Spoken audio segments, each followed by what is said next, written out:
जननीं शारदां देवीं रामकृष्णं जगद्गुरुं पादपद्मे त्वयो श्रुत्वा প্রণমামি মুহুর্মুহু। শ্রী শ্রী মায়ের রাতুল চরণে আমাদের সকলের পক্ষ থেকে ঐকান্তিক প্রণাম নিবেদন করি। আজ একটি বিশেষ পবিত্র দিন। আজ 22শে ডিসেম্বর, খ্রিস্টাব্দ 1853, ইংরেজি মতে 22শে ডিসেম্বর মা জন্মগ্রহণ করেছিলেন এই ধরাধামে। বঙ্গাব্দ 1260, 8ই পৌষ। তাই ইংরেজি মতে আজ মায়ের জন্মদিন। মাকে আমাদের সকলের পক্ষ থেকে হ্যাপি বার্থডে জানিয়ে আজ আমরা মাতৃ অনুধ্যানে একত্রিত হব। অবশ্যই তাঁর জন্মদিনে তাকে অনুধ্যান করা আমাদের সকলের পক্ষ থেকেই এটা একটা বিশাল সুযোগ। আজ তার জন্মদিনে আমরা তাকে অন্তর থেকে স্মরণ মনন অনুধ্যান করব এবং তার পরম পদকমলে আমাদের হৃদয় মথিত শ্রদ্ধা নিবেদন করব। আজকে যেহেতু মায়ের জন্মদিন, তাই আজ আমরা সারদা পুঁথি থেকে মায়ের সেই জন্ম বৃত্তান্তের অংশটুকু একটু পাঠ ও অনুধ্যান করবার চেষ্টা করব। সারদা পুঁথি অত্যন্ত সুন্দর পুঁথি আকারে লেখা মায়ের জীবনের ওপরে একটি গ্রন্থ। আজ যেহেতু মায়ের জন্মদিন, তাই সেই জন্মদিন উপলক্ষে আজকে বিশেষভাবে আমরা এই অনুধ্যানটিতে সারদা পুঁথি থেকে পাঠ করব। প্রথমে পুঁথিকার যিনি ব্রজেন্দ্র মোহন চট্টোপাধ্যায়, তিনি মায়ের কৃপা প্রার্থনা করে যেটি লিখেছেন সেটিও খুব সুন্দর, সেই অংশটি পাঠ করব। ওম শ্রী গুরবে নমঃ। শ্রীমা শারদা পুঁথি, কৃপা প্রার্থনা।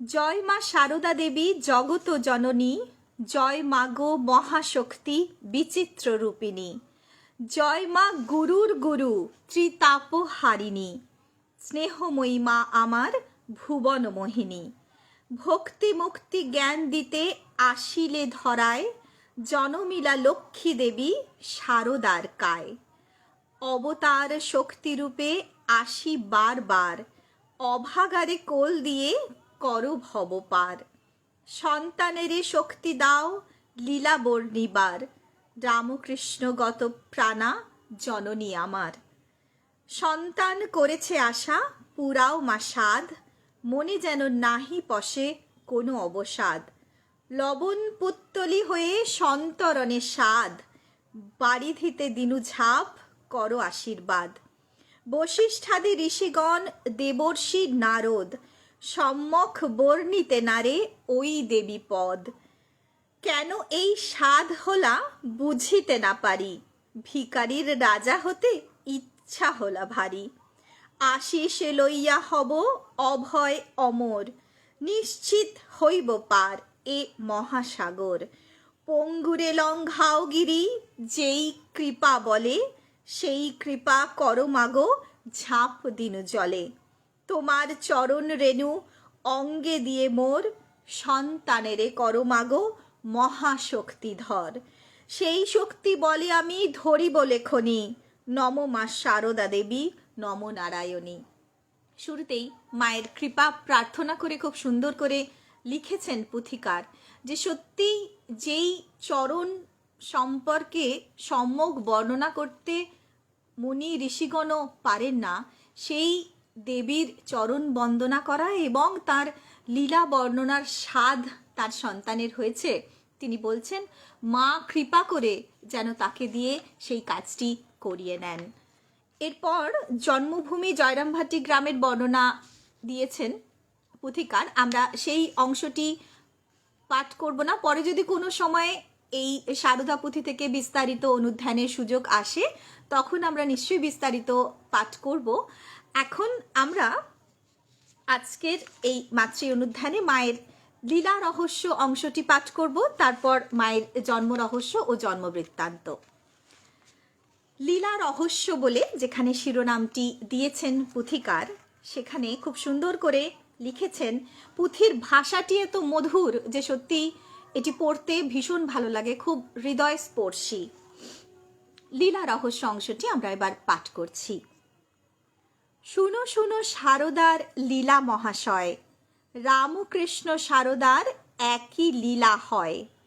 অমৃত সমান লীলা যতই না শুনি, বুঝিতে না পারি সব লীলার কাহিনী। যে অদ্ভুত লীলামর্তে করিলেন তাঁরা, বর্ণনা শ্রবণে সবে পাগলের পাড়া। শ্রীমার চরিত কথা অতি মধুময়, কিছু কিছু বলি কথা শুনো মহাশয়। যাহার চরণতরি করিলে গ্রহণ, জীবের তখনই হয় কপাল মোচন। মাতার গর্ভেতে তিনি করিয়া প্রবেশ, ঘুচালেন সব জ্বালা, ঘুচালেন ক্লেশ। বলছেন মা শারদা তিনি তো স্বয়ং জগৎজননী মহামায়া, তার সেই লীলা, এবং বলছেন শ্রীরামকৃষ্ণ এবং মা শারদা দুটি লীলাই কিন্তু এক এবং অভিন্ন। ঠাকুর ও মা একেবারে যে অভেদ সেটি পুথিকার এখানে উল্লেখ করছেন। আবার বলছেন মায়ের লীলা এমনই অমৃত প্রতিম যে আমরা যতই শুনি না কেন ততই যেন মনে হয় আরো আরো শুনি। অদ্ভুত যে লীলা করতে মর্তে তারা এলেন, বলছেন সেই লীলা যতই আমরা বর্ণনা শুনি, যতই আমরা বর্ণনা করি, আমাদের যেন শ্রবণেই পাগল পারা হয়ে যায়। তাই সেই মায়ের অতি মধুময় কিছু চরিত কথা তিনি বলছেন। মা হচ্ছেন তিনি যার চরণতরি গ্রহণ করলে জীবের তখনই কপাল মোচন হয়। অর্থাৎ যদি ভাগ্যে কিছু খারাপও থেকে থাকে, যিনি মায়ের চরণের আশ্রয় গ্রহণ করেছেন তার কিন্তু তৎক্ষণাৎ সেই বিধির যে বন্ধন, বিধির যে লিখন, সেটি পর্যন্ত নষ্ট হতে বাধ্য। এবং মা সম্মুখে বলছেন বিধির সাধ্য নেই আমার সন্তানের কোনো ক্ষতি করে। মা সম্মুখে বলছেন ভয় কি বাবা, আমি মা থাকতে তোমাদের কোনো ভয় নেই। তো এই অভয়া জননী তিনি তার অভয় হস্ত যেই সন্তানের মাথার উপরে রেখেছেন, এই জগতে তার কোনো ভয় নেই। লীলাকার সেটি বলছেন যে যার চরণতরি গ্রহণ করলে সঙ্গে সঙ্গে জীবের কপাল মোচন হয়, অর্থাৎ তার ভাগ্য ফিরে যায়। মাতার গর্ভেতে তিনি করিয়া প্রবেশ, ঘুচালেন সব জ্বালা, ঘুচালেন ক্লেশ। অখিল জীবের যিনি মাতৃস্বরূপিণী, সন্তানে তরিতে হেতা আসিলেন তিনি। এই বিশ্ব জগতের যিনি জননী, যিনি স্বয়ং জগৎজননী মহামায়া, সন্তানকে দুঃখ থেকে ত্রাণ করতেই তিনি এই মানবী কায়া ধরে অবতীর্ণা হলেন। তাঁরই কথা লিখে কিছু হৃদয় জুড়াই, নতুবা কেমনে পাব মার পদে ঠাঁই। কি রহস্য আছে এতে বুঝিতে না পারি, কেহ না বলিতে পারে সমূহ বিস্তারি। কি কারণে ভগবান কামার পুকুরে, কি কারণে আসে মাতা মুখুজ্জের পুরে। কি কারণ তাহা কিছু বুঝা নাহি যায়, যতদিনে কৃপা করে তাঁরা না বুঝায়। অর্থাৎ সেই যে তার লীলা, যেই লীলার কথা লিখলে, বললে এবং শুনলেও আমাদের হৃদয় জুড়িয়ে যায়, বলছেন সেই লীলার বর্ণনারই চেষ্টা করি, কারণ হৃদয় শান্ত হয় মায়ের সেই লীলার বর্ণনে এবং শ্রবণেও। বলছেন কিভাবে, কি রহস্যের জন্য মা এই ধরাধামে এলেন, কি রহস্যেই বা ভগবান কামার পুকুরে এলেন, সমস্তটুকুই রহস্য আবৃত ততক্ষণ পর্যন্ত যতক্ষণ না তাঁরা কৃপা করে তাদের স্বরূপ এবং তাদের এই আশার কারণ আমাদের কাছে স্পষ্ট করেন। তাদের কৃপা ছাড়া তাদের এই লীলা বুঝবার সাধ্য কারোর নাই। ধন্য সেই বংশ যাতে আসে নারায়ণ, আবির্ভূত হন দোহে রক্ষার কারণ। সেই বংশ যেখানে স্বয়ং নারায়ণ শ্রী রামকৃষ্ণ রূপে জন্মগ্রহণ করেছেন, অবশ্যই সেটি ধন্য। আর তারা আসছেন এই জগৎ সংসারকে রক্ষা করবার উদ্দেশ্যে। কলির কলুষ হারি মা শারদা নাম, মুক্তিকামী ভক্তজনে জপে অবিরাম। মাতার চরিত কথা যত শুনি কানে, কিছুতেই তৃপ্ত হতে পারি না কো প্রাণে।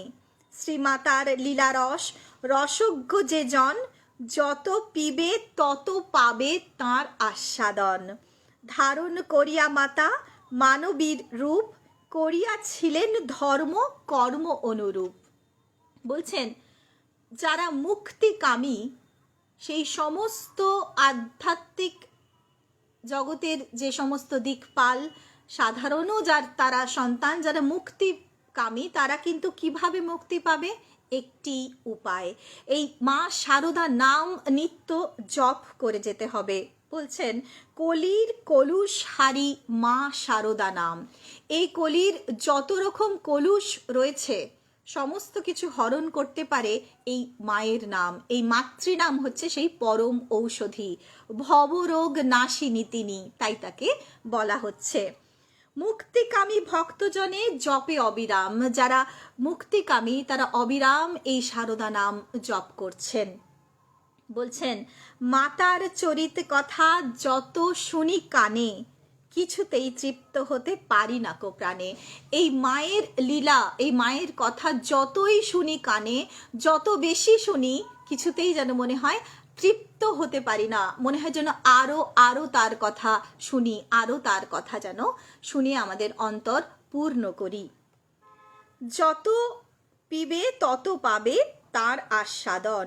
শ্রীমাতার লীলারস রসজ্ঞ যে জন, যে মায়ের এই লীলা রস উপলব্ধি করতে পারবেন এবং সেই সঠিকভাবে এই লীলারস আস্বাদন করতে পারবেন, এবং তার কাছে সেই আরো আরো বেশি করে মায়ের লীলারস আস্বাদনের স্পৃহা জাগ্রত হবে। মা বলছেন ধারণ করিয়া মাতা মানবীর রূপ, করিয়াছিলেন ধর্ম কর্ম অনুরূপ। তিনি দেবী, তিনি মহামায়া, কিন্তু জগৎ তারণের জন্যে যখন তিনি মানবী রূপ ধরে এসেছেন, তখন তিনি সেই মানব দেহের যা ধর্ম যা কর্ম ঠিক সেই মতো পালন করেছেন। তার দৈবী সত্তাকে যত সম্ভব তিনি আবৃত করে রেখেছেন, এবং তার মাতৃসত্তাকেই, তার মানবী সত্তাকেই তিনি জগৎ সংসারে প্রকাশিত করেছেন। আর এক কথা ভাই করো অবগতি, সে পদে শরণ নিতে আসে যেন মতি। শ্রীমাতাই প্রাণ মন যে জন জানিয়া, পদে তার সমর্পণ করে নিজ হিয়া। তার সম কেবা আছে সাধু মহাজন, অন্তিমেতে পায় সেই মায়ের চরণ। অন্তিমেতে বুদ্ধিনাশ নাহি তার হয়, এ কথা জানিবে তুমি অতি সুনিশ্চয়। মা তাহারে কৃপা করে করেন গ্রহণ, মুক্তি দিয়ে জন্ম মৃত্যু করেন হরণ। বলছেন যে আরেকটি বিশেষ কথা যেন তিনি উল্লেখ করছেন, এইভাবে বলছেন যে তোমাদের জানানোর জন্য আর একটা কথা বলছি ভাই, যে সেই পদে শরণ নিতে, তার শরণাগত হতে আমাদের যেন মতি আসে। আমাদের সদা সর্বদা সেই প্রার্থনাই করতে হবে যেন আমাদের তাঁর চরণে শরণ নেওয়ার মতো মানসিকতা তৈরি হয়, মতি যেন হয় তাঁর সেই চরণে। বলছেন শ্রী মাতাই প্রাণ মন যে জন জানিয়া, পদে তাঁর সমর্পণ করে নিজ হিয়া। যে মাকেই নিজের মন প্রাণ সর্বস্ব জেনে তাঁর চরণে নিজেকে সম্পূর্ণরূপে সমর্পণ করবেন, তাঁর সম সাধুজন আর কেউ নেই। পুথিকার বলছেন যিনি মাকে নিজের সর্বস্ব জেনে তাঁর চরণে সবটুকু নিবেদন করতে পেরেছেন, তার সম্পূর্ণরূপে শরণাগত হতে পেরেছেন, তাঁর সম সাধু মহাজন আর কেউ নেই। অন্তিমেতে পায় সেই মায়ের চরণ, অন্তিমেতে বুদ্ধিনাশ নাহি তার হয়, এ কথা জানিবে তুমি অতি সুনিশ্চয়। বলছেন তার যে মায়ের শরণাগত অন্তিমে সেই মাতৃপদ, সেই পরম পদ লাভ করে, এটি সুনিশ্চিত। মা তাকে কৃপা করে নিজের কোল দেন, নিজের আশ্রয় দেন, এবং যখন তার অন্তিম কাল, তখনও কিন্তু তার বুদ্ধি বিভ্রম হয় না। মা তাকে মুক্তি দিয়ে জন্ম মৃত্যু করেন হরণ। আমাদের সবচেয়ে দুঃখের কারণ হচ্ছে এই জন্ম মৃত্যুর নিরন্তর চক্রে আমরা পড়ে আছি। বাসনা থেকে আবার জন্ম, আবার দুঃখ, কষ্ট, জ্বালা, যন্ত্রণা, আবার নির্বাসনা হতে না পারার জন্য পুনরায় জন্ম। এই চক্র থেকে মুক্তি দিতে পারেন একমাত্র মহামায়া। তাই তাঁর চরণে যদি আমরা শরণ নিই, অবশ্যই তিনি আমাদেরকে কৃপা করে সেই মুক্তি প্রদান করেন এবং এই জন্ম মৃত্যুর চক্র থেকে আমাদেরকে মুক্ত করেন। আপন চরণ সুধা করাইতে পান, বৈকুণ্ঠ নগরে দেন তার অবস্থান। এ তিন ভুবনে মাতা তুলনারহিত, শুনো শুনো মার কথা অভিলাষ যত। সুমধুর সেই কথা লিখিতে প্রয়াস, সাধ্য নাই তবু মনে করিতেছি আশ। আকাশ প্রমাণ পত্রে সাগর কালিতে, লিখিলেও শেষ নাহি হবে কোনো মতে। পুথিকার বলছেন এই ত্রিভুবনে তার তুল্য আর কেউ নেই। তিনি অনুপমা ভগবতী, তিনি অতুলনীয়া। তাই তার চরিত লেখা এটি একটি অবশ্যই খুব দুরূহ প্রয়াস। আকাশ যদি কাগজ হয় আর সমুদ্রের জল যদি কালি হয়, তাহলেও মায়ের সেই লীলা চরিত্র বর্ণনা করা অসম্ভব। সেই আকাশের পত্রে আর সমুদ্রের কালি দিয়ে লিখেও মায়ের লীলা বর্ণনা করে শেষ করা যাবে না। পুথিকার বলছেন তবুও সাধ্য না থাকলেও এই আশা করেছি, কারণ মা তার সন্তানকে কৃপা করে যেন তার কথা লিখিয়ে নেন, এটি তার প্রার্থনা। এরপর মায়ের পিতৃমাতৃ পরিচয় রয়েছে, সেই অংশটি আমরা স্কিপ করে মায়ের জন্ম রহস্যে অংশটি পাঠ করব। শ্রীমাতার জন্ম রহস্য। অপূর্ব রহস্য কথা শুনো এইবারে, ধরায় আসিলা কেবা শারদা আকারে। একদিন পিতৃগৃহে অবস্থানকালে, শ্যামা সুন্দরী গেলা বিল্ল বৃক্ষ তলে। আমাশয় হয়েছিল সেই কালে তার, প্রয়োজন হয় তাই শৌচে যাবার। দেবালয় কাছে হয় সেই গাছতলা, অতি সন্নিহিত তার পুকুর এল্লা। শৌচের বোধ হয় তথা অপনীত, পরাণ হইয়া ওঠে উল্লাসে পূরিত। হয়েছিল যাহা তা বসিয়া তাথায়, তাহারে বর্ণিতে কেহ না পারে ভাষায়। অর্থাৎ বলছেন যে অপূর্ব একটি রহস্য কথা, মায়ের যে এই জন্ম রহস্য অপূর্ব কথা, এবং সেটি কে, কোন মহাশক্তি এই শারদা অবতার ধারণ করে এলেন, এবার সেটি তিনি বর্ণনা করছেন। বলছেন যখন পিতৃগৃহে অবস্থান করছেন শ্যামা সুন্দরী দেবী, তখন তার উদারাময় রোগ হয়েছে, আমাশয় রোগ হয়েছে, সেই কারণে তার শৌচে যাওয়ার প্রয়োজন হয়েছে।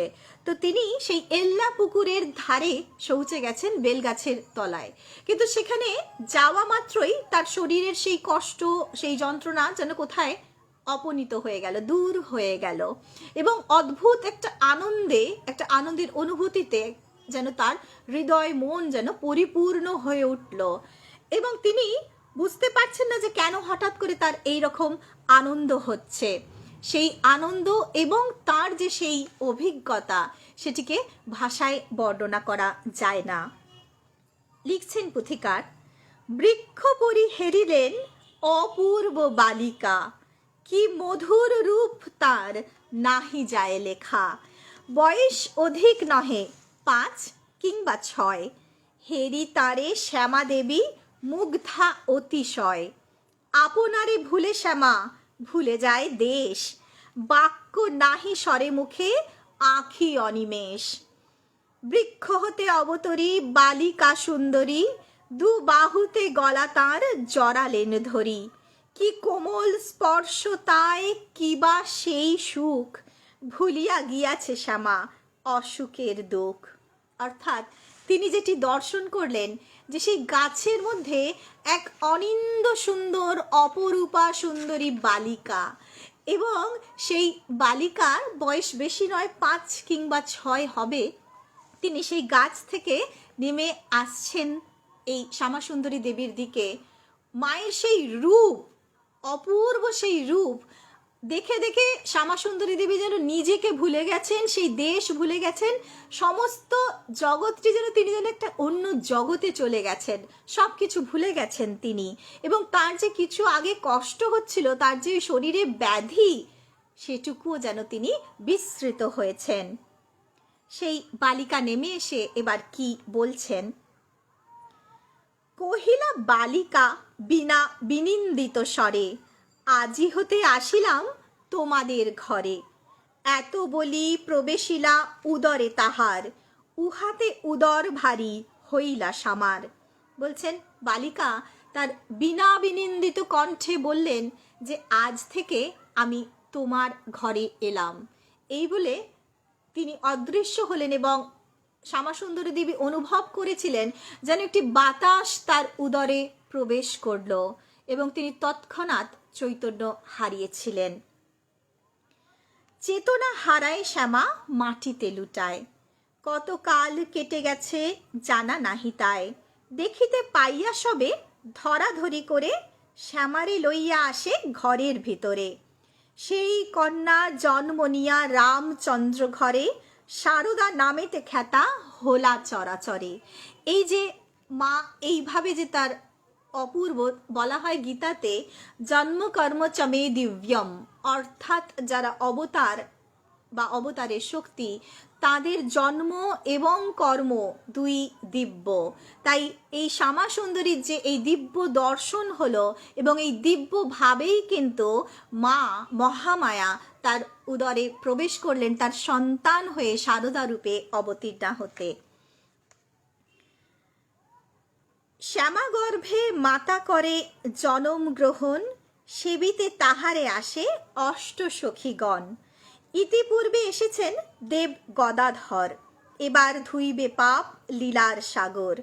প্রকৃতি পুরুষ সাথে এসেছে এখন, ক্রমে ক্রমে আসিবেন সাঙ্গপাঙ্গগণ। বলছেন মা যখন এসেছে, মায়ের সঙ্গে সঙ্গে মাকে সেবা করতে তার অষ্ট সখীও এসেছে। আমরা মায়ের জীবনে জানি, মায়ের ছোটবেলায় মা বলতেন যে যখন তিনি ছোটবেলায় কোনো কাজ করতেন, তিনি দেখতেন তার বয়সী ছোট মেয়ে তার সঙ্গে তার হাতে হাতে যেন কাজ এগিয়ে দিত। এবং তিনি বলছেন যখন তিনি স্নান করতে যেতেন পুকুরে, ভাবছেন যে একা কিভাবে যাবেন, দেখতেন যে 8টি মেয়ে চলে আসছে, 4জন তার আগে 4জন তার পিছন দিকে, তাকে যেন গার্ড করে নিয়ে যাচ্ছে। তার স্নান শেষ হলে আবার বাড়ি পর্যন্ত আসছে, আবার তারা অদৃশ্য হয়ে যাচ্ছে। এই মায়ের অষ্টসখীর কথা, এই অষ্টসখী মাকে সদা সর্বদা যেন সেবা করবার জন্যেই থাকতেন। এবং সেই সঙ্গে তার আগেই আমরা জানি গদাধর মহাপ্রভু জন্মগ্রহণ করেছেন। তাদের এই যুগ্ম লীলায় কলির এই যত পাপ যেন মুছে দিতে, ধুয়ে দিতেই তারা অবতীর্ণ হয়েছেন। কিছু কিছু সেই কথা করিব গোচর, অধম হলেও আমি মাতৃবংশধর। সেই পরিচয়ে আমি সর্বভয়ে নাশী, মাতৃলীলা বর্ণিবারে হয়েছি প্রয়াসী। রামের সংসারে ছিলা অভাব প্রচুর, তাহারই চিন্তায় থাকে মন ভরপুর। মধ্যাহ্ন ভোজন পরে অভাব চিন্তায়, ক্লিষ্ট মনা রামচন্দ্র নিদ্রাগত হয়। নিদ্রা মাঝে হেরিলেন স্বপ্ন মনোহর, হেমাঙ্গী বালিকা এক আসে পৃষ্ঠপর। সুকোমল বাহু দিয়া জড়াইয়া গলা, অনন্যা বালিকা হলা আনন্দ বিহবলা। মহামূল্য অলঙ্কারে হইয়া সজ্জিত, তার কাছে থাকিবার ইচ্ছা করে কত। কহিলা মধুর কণ্ঠে কাছে তব এনু, পিতা বলি আজি তোমা আমি সম্বোধিনু। করহ গ্রহণ মোরে কন্যারূপে তব, স্বপ্ন হ্যারে রামচন্দ্র অতি অভিনব। বলছেন এই রামচন্দ্রের সংসারে তখন অভাব, সেই অভাবের চিন্তায় তিনি দুপুরের আহারের পর একটু নিদ্রিত হয়েছেন চিন্তা করতে করতে। সেই সময় তার একটি অপূর্ব দর্শন হলো। তিনি দেখছেন হেমাঙ্গী এক বালিকা, তার গায়ের রং ঠিক সোনার মতো, সেই রকম এক বালিকা তার পিঠের ওপর এসে যেন উপস্থিত হয়েছে এবং তার গোটা গায়ে অলঙ্কারে সজ্জিত, এবং তিনি খুব করে চাইছেন যেন তিনি রামচন্দ্রের কাছেই থাকবেন, এবং খুব মধুর কণ্ঠে তিনি রামচন্দ্রের কাছে আবদার করছেন, আমি তোমাদের কাছে এলাম, এবার থেকে তোমাদের কাছেই থাকবো, আর তোমাকে আমি পিতা বলে ডাকবো। এই স্বপ্নটি দেখা মাত্রই তারপর তার স্বপ্ন ভঙ্গ হলো, তিনি এই অপূর্ব স্বপ্নটি দর্শন করলেন। বলছেন স্বপ্ন ভেঙে গেল ঠিকই, কিন্তু এই এত অপূর্ব স্বপ্নটি তিনি কিন্তু ভুলতে পারলেন না। মনে লয় লক্ষ্মী দেবী অসীম কৃপায় স্বপন মাঝারে তারে দর্শন দেয়। তার মনে হলো লক্ষ্মী দেবী যেন অসীম কৃপা করে তার সেই দুর্দশা দেখে, দুঃখ দেখে তাকে স্বপ্নে দর্শন দিয়েছেন। স্বপ্ন বিবরণ স্মরি হইলা প্রত্যয়, অভাব যা কিছু আছে এবে হবে লয়। অর্থ উপার্জনে এবে সময় আগতা, সে কারণে রামচন্দ্র যায় কলিকাতা। তিনি তখন কলিকাতায় ছিলেন অর্থ উপার্জনের জন্যেই, তো তিনি মনে করলেন যে তার অভাব দূর হওয়ার সময় এসেছে, তাই বোধহয় মা লক্ষ্মী তাকে এইভাবে স্বপ্ন দিয়েছেন, তিনি কৃপা করেছেন, তার কৃপায় এবার নিশ্চয়ই তার সমস্ত অভাব দূরীভূত হবে। তথা হতে আসি ফিরি প্রিয়তমা মুখে, শিহরের উপাখ্যান শুনিলেন সুখে। পরম সধর্মনিষ্ঠ ব্রাহ্মণ দম্পতি, ভোগ সুখে উদাসীন নাই তাহে রতি। প্রতীক্ষা করিতে থাকে দেবী আগমন, সুপবিত্র দেহে রয় আনন্দমগন। তারপর তিনি যখন কলকাতা থেকে ফিরলেন, তখন তিনি শিহরের যে দিব্য দর্শন হয়েছে শ্যামা সুন্দরী দেবীর, সেই বৃত্তান্তটিও শুনলেন, এবং তারপর থেকে তারা যেন সেই দেবীর আগমনের প্রতীক্ষা করতে লাগলেন, অত্যন্ত পবিত্রভাবে জীবন যাপন করতে লাগলেন। পত্নী অঙ্গ এ সময় স্পর্শ নাহি করে, দেবী অঙ্গ রূপ হেরে শ্রদ্ধা সহকারে। এ সময় যে হেরেছে শ্যামা মার রূপ, মনে লয় দেবী তিনি দুর্গার স্বরূপ। অর্থাৎ এই সময় শ্যামা সুন্দরী দেবীর মধ্যে এমন অপূর্ব একটা দিব্য রূপ এসেছিল যে তাকে দেখতো, তাকে দেখেই মনে হতো যেন স্বয়ং দেবী দুর্গার রূপ, অর্থাৎ দেবী দুর্গা তার গর্ভে তখন, তাই তার রূপের মধ্যেও সেই প্রতিচ্ছবি, তাকে যেই দেখতো সেই মনে করতো যেন দুর্গার মতো দেখতে লাগছে। সাধকালে বহু বস্ত্র পাইলেন তিনি, গর্ভান্তে হইলা যেবা শ্রীমার জননী। এবং তার যখন সাধ হয়েছিল অনেক বস্ত্র, অনেক কাপড় তিনি পেয়েছিলেন মায়ের কৃপায়। মা আসছেন, লক্ষ্মী আস্তে আস্তে কিন্তু তাদের অভাব সমস্তটুকু তিনি দূর করছেন, এটি আমরা দেখতে পাচ্ছি। এবার মায়ের জন্ম বিবরণ আমরা পাঠ করব। এইবার শুনো সবে অপূর্ব কথন, মাতার হইবে এবে ভবে আগমন। এসেছে পৌষ মাস, কৃষকেরা মাঠে আনন্দ বিহবল চিতে ধান্য শস্য কাটে। লক্ষ্মীর কৃপায় ধান্য হয়েছে প্রচুর, এত ধান্য আসে নাই আগে কোনো পুর। সুখের সময় ইহা গ্রামের ভিতরে, নবান্ন উৎসব হয় প্রতি ঘরে ঘরে। অর্থাৎ বলছেন এইবার মায়ের সেই অপূর্ব জন্ম বৃত্তান্ত আমরা শ্রবণ করব। পৌষ মাস কৃষকেরা মাঠে মাঠে চাষ করে প্রচুর শস্য এবার পেয়েছেন, এত শস্য আগে কোনোবার কখনো হয়নি। মা লক্ষ্মী স্বয়ং আসছেন কিনা, তাই সমস্ত দিক শস্য শ্যামলা হয়ে পরিপূর্ণ করে তিনি আসছেন। বলছেন এই সময় সুখের সময় গ্রামের ভিতর, নবান্ন উৎসব হয় প্রতি ঘরে ঘরে। এই পৌষ মাসেই নবান্ন উৎসব হয় আমরা দেখি। ক্ষেত্র লক্ষ্মী ভাণ্ডারেতে করিয়া স্থাপন, জয়রাম বাটিবাসী আনন্দে মগন। ক্ষেত্রলক্ষ্মী অর্থাৎ ধান্য লক্ষ্মী, তারা সমস্ত ঘরে সেই ধান্য লক্ষ্মী তুলেছে এবং তারা আনন্দে পরিপূর্ণ হয়ে রয়েছে। রবি শস্যে প্রান্তর আদি শ্যামলিমা ভরা, অন্দর বাহির আজ আনন্দ মুখরা। অর্থাৎ রবি শস্যেও সমস্ত দিক শস্য শ্যামলা হয়ে রয়েছে, এমন প্রকৃতি, প্রকৃতি নিজেও যেন সাজছে, পরমা প্রকৃতি আবির্ভূতা হবেন বলেই। আসিবে পৌষকালী তান্ত্রিকেরা যত, অধীর হৃদয়ে আছে অপেক্ষায় রত। এই সময় পৌষকালীর পুজো হবে, তাই যারা তন্ত্র মতে সাধনা করেন তারা সেই পৌষকালীর জন্য অপেক্ষায় রয়েছেন। বালক বালিকা সবে পৌষ পার্বণে ঝোলা ঘুরে পিঠে খাবে হরষিত মনে। অর্থাৎ এই সময় পিঠে পার্বণের সময়, তো যারা বাড়ির ছোটরা তারা সে পিঠে খাবে বলে অত্যন্ত আনন্দিত। চাষিরা আনন্দিত, তাদের খুব ভালো ফসল হয়েছে। যারা সাধক তারা পৌষকালীর আগমনের জন্য আনন্দিত, ছোটরাও আনন্দিত। এটা পৌষ মাস অর্থাৎ পিঠে পার্বণের সময়, অর্থাৎ গোটা পরিবেশটাই একটা যেন আনন্দমগ্ন হয়ে রয়েছে, আনন্দময়ীর আগমন বার্তা যেন শোনাচ্ছে সমস্ত প্রকৃতি। সেই আয়োজনে যত গৃহস্থ ব্যাপৃত ঢেকি শালে কেটে চাল যে যার মতো ঢেকি শালে চাল কাটছে এবং সকলে পিঠে পুলি তৈরি করবে, সেই জন্য খুব আনন্দিত। খ্রিস্টান সমাজ আজ পরম আবেগে মত্ত আছে নিরবধি যিশুর উৎসবে। অর্থাৎ আজ 22শে ডিসেম্বর, আজ মা জন্মেছিলেন, আর 3 দিন বাদেই 25শে ডিসেম্বর, অর্থাৎ খ্রিস্টানদের সবচেয়ে বড় উৎসব যিশুর জন্মোৎসব। তাই যারা খ্রিস্ট ধর্মাবলম্বী তারাও কিন্তু পরম আনন্দে সেই খ্রিস্টের যে জন্মোৎসব পালনের জন্য সমস্ত প্রস্তুতি নিচ্ছে। দক্ষিণ আয়ন শেষে উত্তরায়ণে দেবগণ জাগরিত ভক্তিপূর্ণ মনে। দক্ষিণায়ন শেষ হয়েছে, উত্তরায়ণ, এবার দেবগণ জাগৃত হয়েছেন। 1260 সালে 8ই পৌষে দিবা হলে অবসান নিশাকাল আসে। বঙ্গাব্দ 1260 সাল 8ই পৌষ, ইংরেজি 1853 22শে ডিসেম্বর আজকের দিন।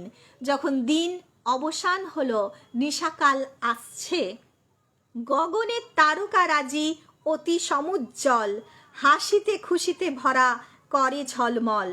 আকাশ জ্বেলেছে আজ কোটি কোটি বাতি, কার আগমনে ধন্য হবে এই রাতি। আকাশে যেন কোটি কোটি বাতি জেলে কেউ অপেক্ষা করছে, সাজিয়ে রেখেছে সেই পরমা প্রকৃতি মহামায়া আজ আসবেন এই ধরাধামে জয়রামবাটিতে। জানে না মনুষ্যগণ, জানে দেবতারা, তাই বুঝি দীপ জ্বালি দিয়াছে তাহারা। মানুষরা তো জানে না যে কে আসছেন এই ধরিত্রীতে, কিন্তু দেবতারা জানেন, তাই তারা যেন আকাশকে আকাশ দ্বীপে সজ্জিত করে রেখেছেন। লক্ষ্মী মাতা আজি রাতে আসিবেন ভবে, সেই আয়োজনে রয় দেবতারা সবে। স্বর্গে দুন্দুভি বাজে হৃষ্ট দেবগণ, থরে থরে করে সবে পুষ্প বরিশন। বলছেন লক্ষ্মীবারে লক্ষ্মী আসে রামচন্দ্রপুরে, অধিষ্ঠিতা যেই দেবী শ্যামার উদরে। অর্থাৎ মা জন্মেছিলেন বৃহস্পতিবার, লক্ষ্মীবার। সেই লক্ষ্মীবারে লক্ষ্মী আসবেন, দেবতারা যেন উপর থেকে পুষ্প বৃষ্টি করে অপেক্ষা করছেন সেই মাহেন্দ্র ক্ষণের। কৃষ্ণা সপ্তমী তিথি দুদণ্ড ন পলে, ভূমিষ্ঠা হইলা দেবী জগতের কালে। অর্থাৎ তিথিটা ছিল কৃষ্ণা সপ্তমী। এই বছর কৃষ্ণা সপ্তমী তিথি পড়েছে 5ই জানুয়ারি, যেদিন মায়ের তিথি পূজা। তো সেই কৃষ্ণা সপ্তমীর তিথি দুদণ্ড ন পল, মায়ের জন্মের সময়, তখন দেবী এই জগতের ভালে জন্মগ্রহণ করলেন।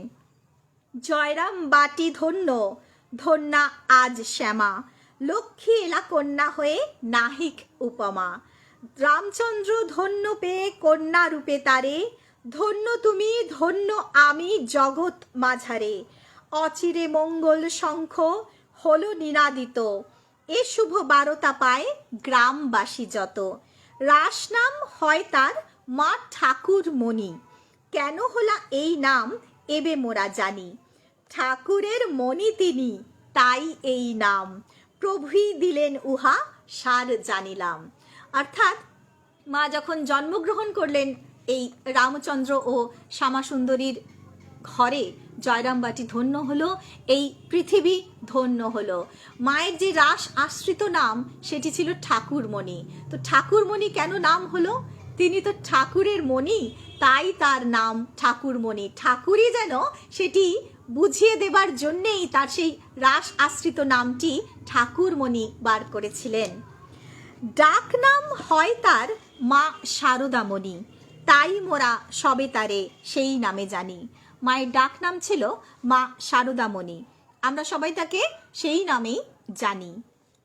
শ্রীমাতার স্নেহধন্য প্রভু রামময় গৌরীশ্বরানন্দ নাম সন্ন্যাসেতে হয়।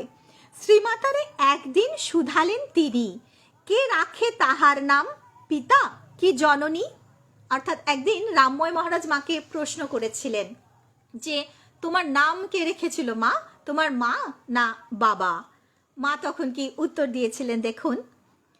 উত্তরে কহিলা মাতা স্মিত হাস্য করি, মা মোর নাম রাখিলা দেবী ক্ষেমঙ্করী। শারদা নামেতে ছিল মাসিমার মেয়ে, ইহদাম ছাড়িলে সে আসি আমি গেহে। মাসিমার অনুরোধে পাল্টায় নাম, বড় হয়ে মার কাছে এই জানিলাম।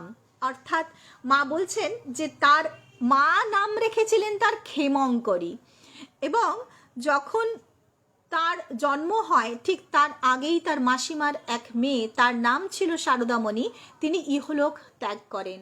তো তার মাসিমা যেহেতু তিনি ইহলোক ত্যাগ করার পর মা জন্মগ্রহণ করেন, তো সেই অপত্য স্নেহবশত শ্যামাসুন্দরী দেবীকে তার সেই মাসি অনুরোধ করেন যে মায়ের নাম পাল্টে ক্ষেমঙ্করী পরিবর্তন করে যেন শারদামণি রাখা হয় তার সেই পরলোকগতা সন্তানের নামে, পরলোকগতা কন্যার নামে।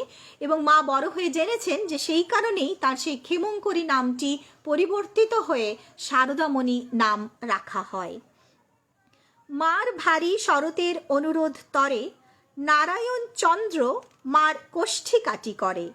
মহা ওজস্বিনী মাতা বিজ্ঞান নাদিনী, শ্রীপ্রভুর হৃদে হোলা প্রেম মন্দাকিনী। লহ লহ এ মাতার শ্রীপদে শরণ, সময় চলিয়া যায় হলে অন্যমন। বলছেন মায়ের কুষ্ঠী শরৎ মহারাজের অনুরোধে নারায়ণচন্দ্র মায়ের কুষ্ঠিকাটি করেছিলেন, এবং তাতে অবশ্যই তিনি বলেছিলেন যে মা মহা ওজস্বিনী, স্বয়ং মহামায়া কিনা, তো ওজস্বিনী তো বটেই। এবং তিনি বলছেন তিনি যিনি কিনা বিজ্ঞান নাদিনী, অর্থাৎ তিনি জ্ঞান স্বরূপা, তিনি শ্রীপ্রভু রামকৃষ্ণের হৃদয়ে প্রেম মন্দাকিনী রূপে প্রবাহিত। এই মায়ের স্মরণ বলছেন লীলাকার আবার, লহ লহ এ মাতার শ্রীপদে শরণ, সময় চলিয়া যায় হলে অন্য মন।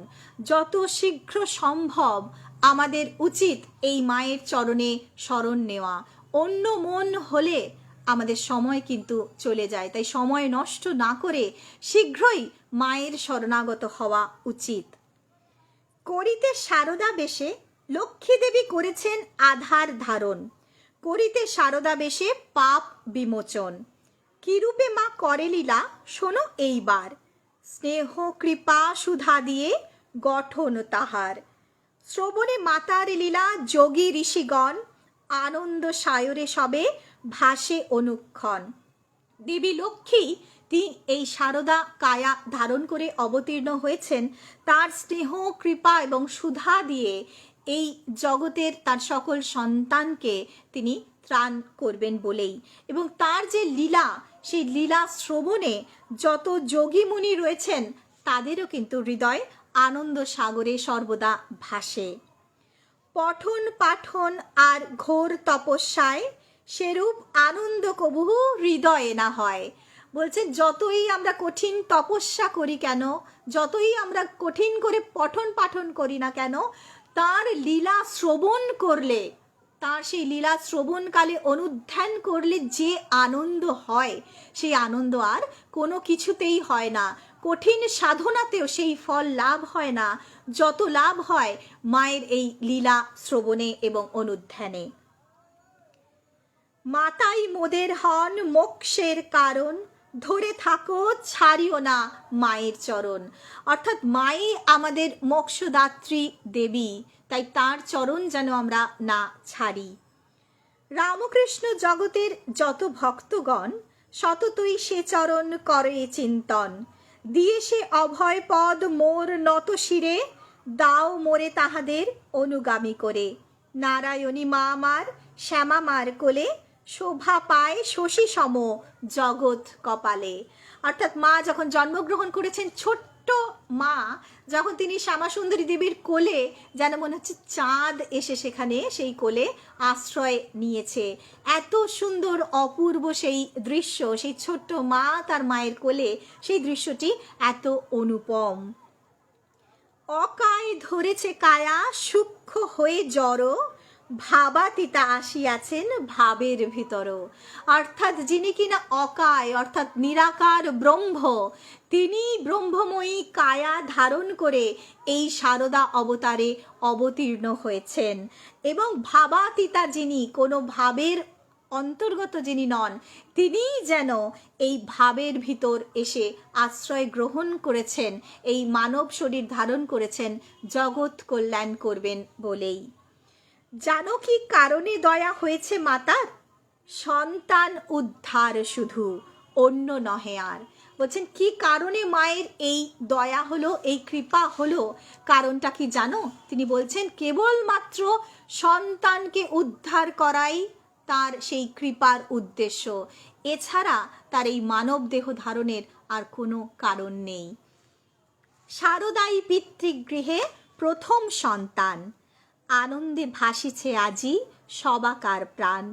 শারদার মুখে হাসি যেন মধু ঝরা, কাঁদিতে জানে না কন্যা কভু না কাতরা। যে হারে শিশুরে সেই কোলে নিতে চায়, স্পর্শে তার কি আবেশ, কি বা সুখ পায়। একবার নিলে কোলে না নামায় ভূমে, ইচ্ছা হয় দিবানিশি যেন মুখ চুমে। অর্থাৎ সেই ছোট্ট শারদাকে যে একবার কোলে নেয়, তার ইচ্ছাই করে না তাকে কোল থেকে নামাতে। মনে হয় যেন সারাক্ষণ সেই দেবী মুখ দর্শন করি, চুম্বন করি। প্রতিদিন এ শিশুরে না হেরিলে মন ব্যাকুল হইয়া থাকে তাহা অনুক্ষণ। কেন আসে এত টান ধরিতে না পারে, তাই শ্যামা গৃহে তারা আনাগোনা করে। অর্থাৎ পল্লীবাসী যত রমণী, তারা এত অদ্ভুত এক টান অনুভব করে সেই ছোট্ট শারদার ওপর। তারা বারবার ফিরে ফিরে আসে শ্যামা সুন্দরীর গৃহে এবং সেই ছোট্ট শারদাকে বারবার তারা কোলে নেয়, আদর করে। যাহারা হেরিতে রাম কৃষ্ণ আগমন, যাহারে হেরিতে আসে লোকপালগণ। নরেন্দ্র মোহিত হয় যাহারে হেরিয়া, শরৎ যাহার পদে বিকাইলা হিয়া। যোগিন যে পদে সব সপিলা অহং, কৃষ্ণ সখা রাখালের মাতা যিনি হন। কপিল নারদ আদি নানা বেশ ধরে, যাহারে হেরিতে হেতা আগমন করে। সেই দেবী এসেছেন এই কন্যা রূপে, স্বরূপ ঢেকেছে মাতা অতি চুপে চুপে। বলছেন এই যে দেবী, তার প্রতি এত টান কেন, তার প্রতিবেশীরা বুঝতে পারছেন না।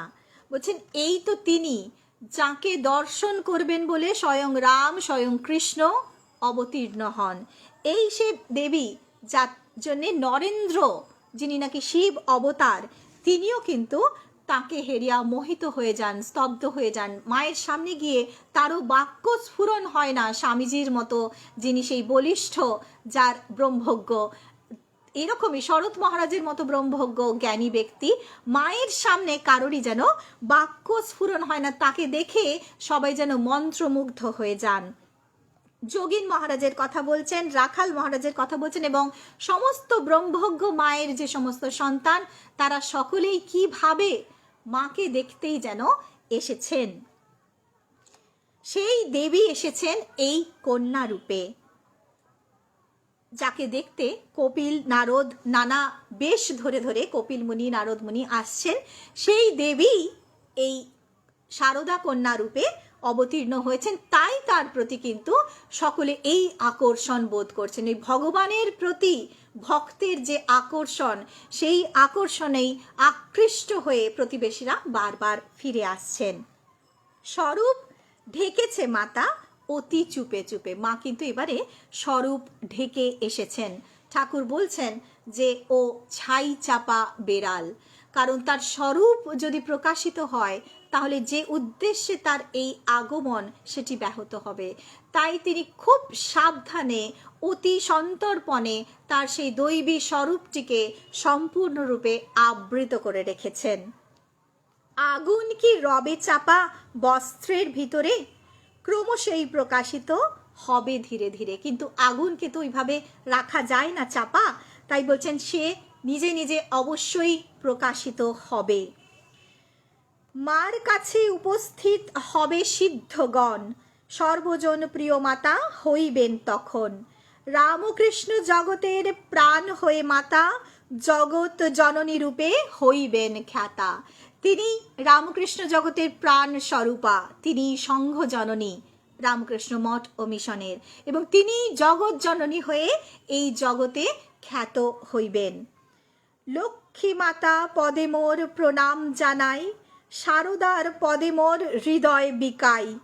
বলছেন যিনি লক্ষ্মী মাতা দেবী শারদা রূপে অবতীর্ণ হয়েছেন, সেই দেবী শারদা রূপী লক্ষ্মীর চরণে আমাদের হৃদয় আমরা অবশ্যই সম্পূর্ণরূপে বিকিয়ে দেব, আমাদের যেন এই মানসিকতাই তৈরি হয়। নরেন্দ্র শরৎ আদি যত তনয়ের, আর যত ভক্ত আছে শারদা মায়ের, সকলের শ্রীচরণে করিয়া প্রণাম, এ লীলা প্রসঙ্গ কথা আজই লিখিলাম। মায়ের নরেন্দ্র শরৎ সহ যত সন্তান রয়েছেন এবং আরও যে সকল কোটি কোটি সন্তান রয়েছেন মায়ের, তাদের সকলের চরণে প্রণাম নিবেদন করছেন পুথিকার। কারণ মায়ের যারা সন্তান তারা অবশ্যই ধন্য, আজও তারা ধন্য, আজও আমরা ধন্য, আমরা তাঁর সন্তান, আমরা ধন্য, তিনি আমাদের মা। এটি আমাদের কাছে সবচেয়ে বড় কৃপা তার, যে তিনি আমাদেরকে মা বলে এই চেনবার শক্তিটুকু দিয়েছেন। তাই বলছেন সেই সকলের চরণে করিয়া প্রণাম, এ লীলা প্রসঙ্গ কথা আজই লিখিলাম। আজ মাতৃ অনুধ্যানের সময় শেষ। মায়ের জন্মদিনে মায়ের এই সুন্দর অপরূপ জন্ম লীলা বৃত্তান্ত আমরা অনুধ্যান করলাম। সেই ছোট্ট শারদাকে শ্যামাসুন্দরী মায়ের কোলে আমরাও যেন মানস চোখে দর্শন করলাম এবং মায়ের ছোট্ট রাঙা দুটি চরণে অবশ্যই আভূমি লুণ্ঠিত প্রণাম নিবেদন করলাম। সকলে খুব ভালো থাকবেন, আনন্দে থাকবেন। আগামী সপ্তাহে আবার আমরা মাতৃ অনুধ্যানে একত্রিত হব। ততক্ষণ পর্যন্ত সকলে অবশ্যই মাকে নিয়ে থাকবেন। ওম শান্তি শান্তি শান্তি। হরি ওম তৎসৎ। শ্রীরামকৃষ্ণ অর্পণমস্তু।